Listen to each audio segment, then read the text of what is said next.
এই food taste match India ও অস্ট্রেলিয়ার জন্য খুবই গুরুত্বপূর্ণ বিরাট কোহলি ও রোহিত শর্মার জন্য। যদি এই ম্যাচ ইন্ডিয়া হেরে যায় সেক্ষেত্রে বিরাট কোহলি ও রোহিত শর্মার ক্রিকেট ক্যারিয়ার ধ্বংস হয়ে যাবে, তারা বাদ পড়ে যাবে।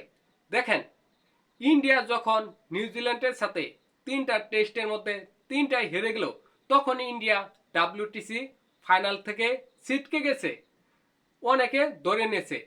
ওই তিন ম্যাচের মধ্যে বিরাট কোহলি রোহিত শর্মা দুইজনই খারাপ খেলেছে। তখন সকলে ধরে নিয়েছে ইন্ডিয়া ডাব্লিউটিসি ফাইনাল খেলতে পারবে না, কারণ অস্ট্রেলিয়ার সাথে ইন্ডিয়ার 4টি ম্যাচ জিততে হবে অস্ট্রেলিয়ার মাটিতে, সেটা ইম্পসিবল, অসম্ভব।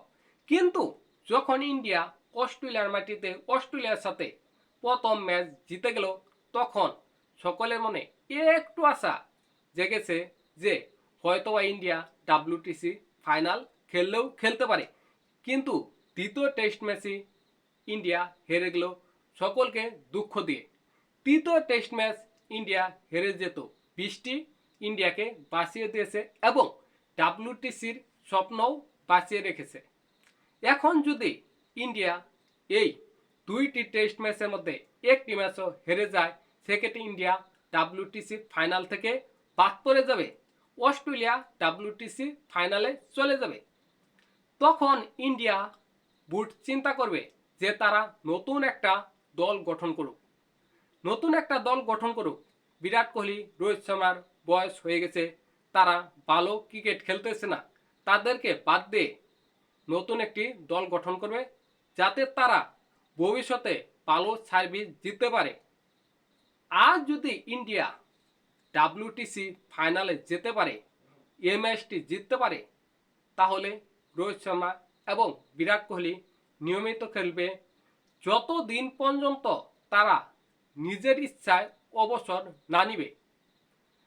ইন্ডিয়া ক্রিকেটে বর্তমান রোহিত শর্মা, বিরাট কোহলি ভালো ক্রিকেট খেলতে পারতেছে না।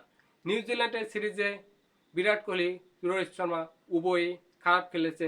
অস্ট্রেলিয়া সিরিজে শুধুমাত্র বিরাট কোহলি একটি সেঞ্চুরি করেছে, বাকি ইনিংসগুলো খুবই খারাপ খেলেছে। আর রোহিত শর্মা রানই তো পাচ্ছে না। তাহলে তাদেরকে কেন বুঝাবে নিবে?